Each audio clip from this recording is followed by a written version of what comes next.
Hey folks, it's Matt once again, and this time I'm talking about SummerSlam 1990. And I don't think I did this before, but the commentators on this one is Vince McMahon and Roddy Piper, which was definitely interesting. And I honestly forgot who did the commentary on WrestleMania 6. I should have said that in the last video I did, which I'll look up real quick. But Vince McMahon, he's there as a commentary guy, but he's not my favorite. He's really not. I would prefer Gorilla Monsoon or Jesse Ventura or Bobby the Brain Heenan. Definitely much better than Vince McMahon. Yeah, I forgot who did the commentary for WrestleMania 6. I was looking on Wikipedia, it doesn't even say on there as well. Huh. Jesse Ventura. Yeah, it was the final commentary Jesse Ventura did, WrestleMania 6. At least this was said Wikipedia. I've been sort of building these up, so I hadn't seen that in a while. But yeah, in the SummerSlam 1990, again, it was Vince McMahon and Roddy Piper. And the SummerSlam, it was a bit disappointing compared to the other SummerSlams, because as I've been going through this, usually the SummerSlams have been sort of my favorite for each year, or at least one of my favorites of each year, other than the Royal Rumble, actual Rumble match. But like 88, 89, I'm like, these SummerSlams have actually been pretty fun, these SummerSlam stuff. This one, a bit disappointing. And here's why. Honestly, there's probably two matches I liked. Hart Foundation versus Demolition, 2 out of 3 falls match, and the Earthquake versus Hulk Hogan match. And this one will probably be shorter than usual, at least I hope. Powers of Glory, which was Hercules and I forgot who the hell the other guy was, versus the Rockers. Not much of a match. Pretty much to show that Shawn Michaels, he hurts his knee pretty much at the beginning, and he's not in the match. So it's just these two guys beating the shit out of Mario Jannetty, and he's trying his hardest. And Mario Jannetty has some good moves, but these two guys fuck him up, and Mario Jannetty loses. Shawn Michaels doesn't do anything. Again, hurts his knee at the beginning. So it's pretty much Jannetty versus two guys. Rockers lose. Number 2, the Texas Tornado, which is actually one of the Von Erichs, which if you ever see the triumph and tragedy of,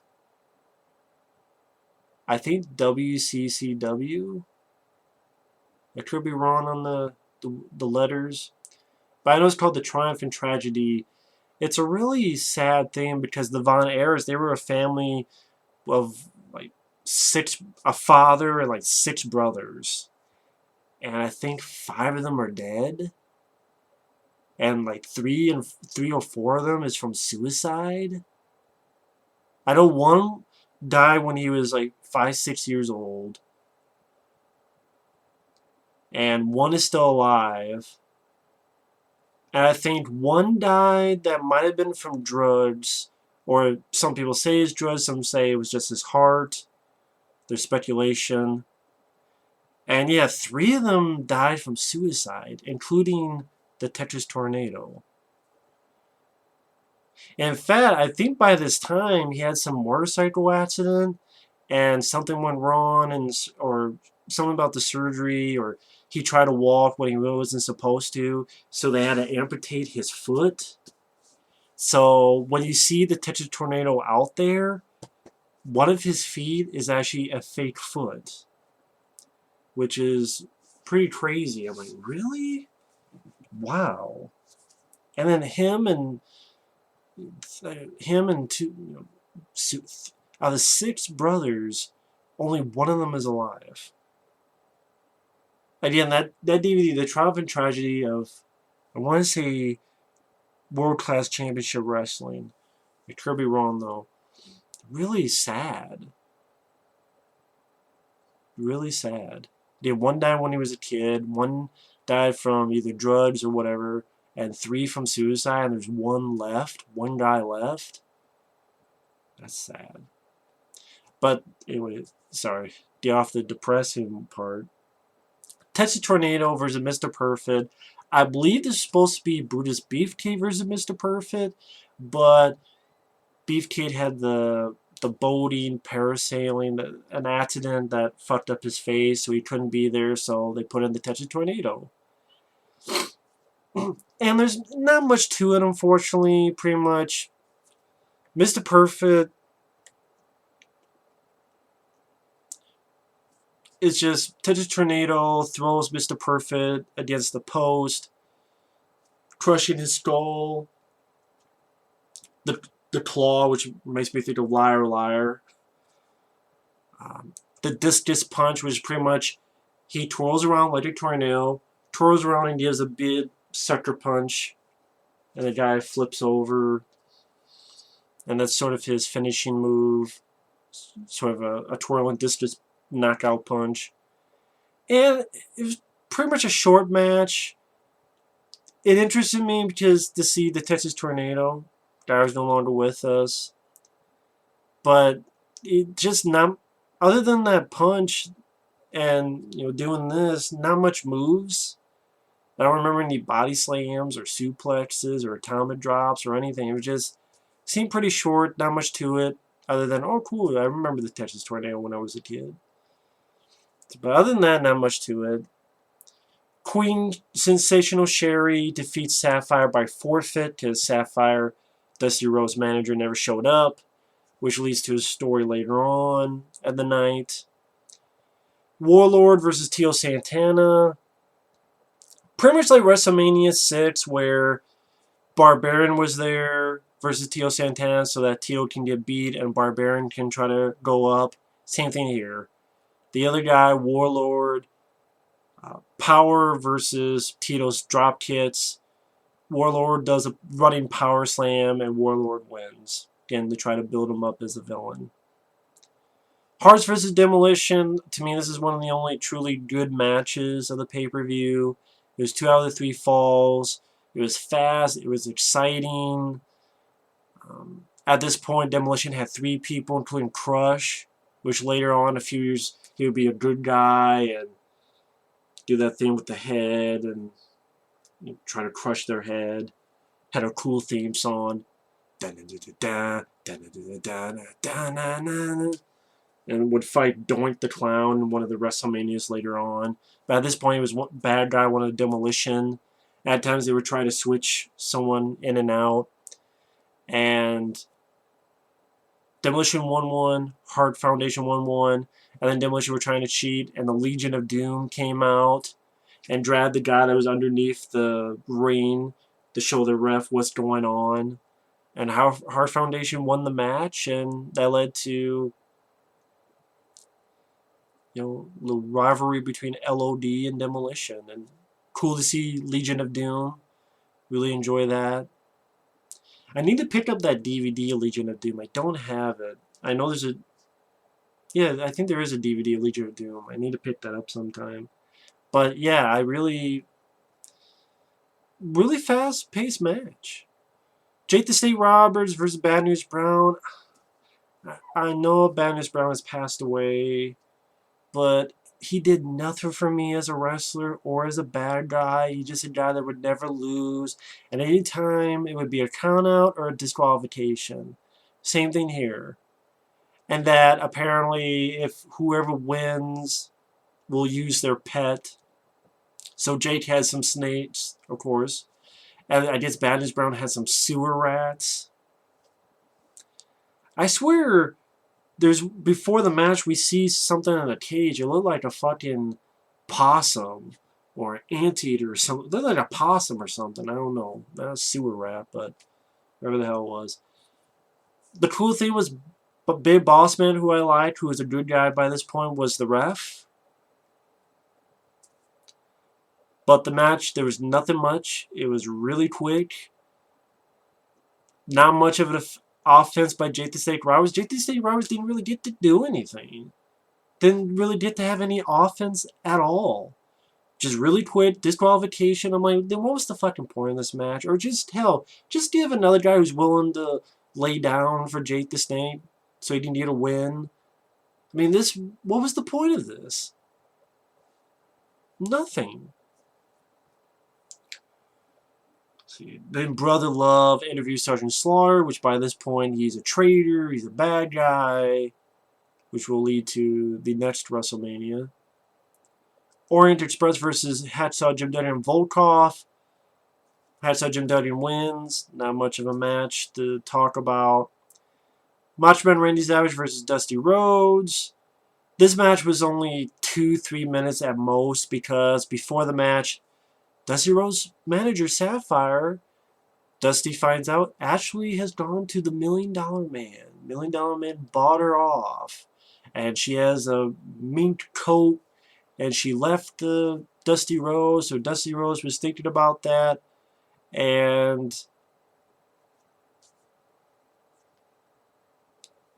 Macho Man hits Dusty Rhodes with a purse that has some stuff in it.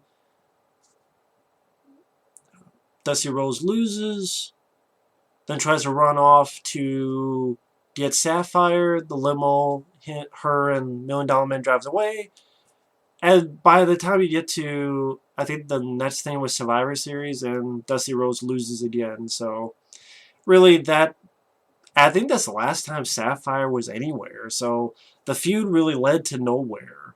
Again, it's like Vince just going, I don't know if something happened or just Vince Man going, fuck you, I don't like Dusty Rhodes, fuck him.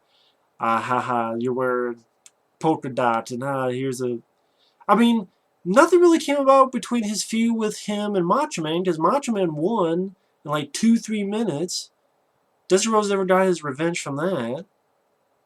And then a $1 Million Man feud, which went nowhere because Survivor Series, Dusty Rhodes loses, and that's it. Nothing really happened with the Sapphire thing either, so I think Sapphire quit, or they let her go, or whatever the hell happened, I don't know. And the match was nothing. Again, it was like 2-3 minutes at most.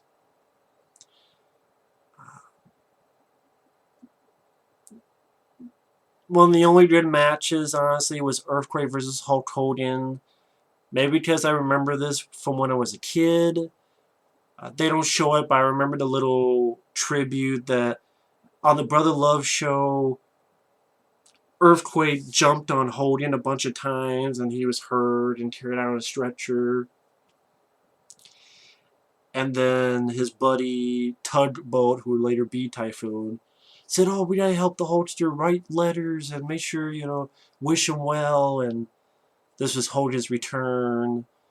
And it's on YouTube. I always remember, it's not on this DVD, but I always remember that little musical tribute where it's showing the past Hogan winning against the Iron Sheik or lifting Andre the Giant, hugging Ultimate Warrior when Warrior won, Miss Elizabeth, all that stuff. But here, it was fun, it was entertaining, it was fast-paced. Big Boss Man was the referee. It was cool to see him in there. This is definitely a match I remember on video cassette as a kid. Like when Earthquake's giving Hogan a bear hug. Hogan grabs the ref's shirt and tears it. It's like this big tear on the referee's shirt.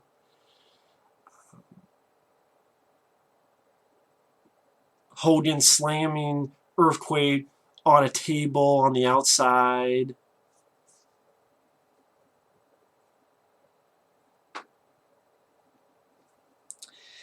And then Earthquake loses by a countout. But then Earthquake comes in and is choking the shit out of Hogan. I always remember as a Big Boss Man gets this chair. It gives like a bunch of whacks. Boom, boom, boom. And you just see the indentations on the back of... It's always like a precursor to when Brock Lesnar... It's not as bad as what Brock Lesnar did to the Big Show, but it's like a precursor to that. And then they're trying to, Dino Bravo and the other guy trying to fight with Bossman. Bossman pulls his nice stick and does these cool moves, and they leave the ring immediately. That was just fun, entertaining. It was memorable. Definitely, I would say one of my favorite Hogan matches. And really, should have been the last match. This was the best match because the next one, it really goes to show you why the Ultimate Warrior only lasted like a year as champion. And I don't think it's because of Warrior. It's because they didn't give him much. Like Hogan, they built up this great villain, Earthquake, for Hogan to fight. They didn't build any for Ultimate Warrior. It's just, hey, here's this guy, Ravishing Rick Rude, who you have been in a fight before when you were Intercontinental Champion, and you've beaten him before, only now you're the champion and this is in a steel cage. And I'm like, he's beaten Rick Rude before. I know because I've talked about it. The last time I saw Rick Rude and Ultimate Warrior, I'm like, I really enjoyed the match. Wasn't it a SummerSlam? I thought it was. Like the last SummerSlam or something like that. And I'm like, it's just Rick Rude and Warrior again? Like, you can't build another villain for Ultimate Warriors, this big villain for Ultimate Warrior to face? You did it for Hogan, but you can't do it for your fucking champion? And at the end of the day, it's okay, but it's not much to it. It's okay.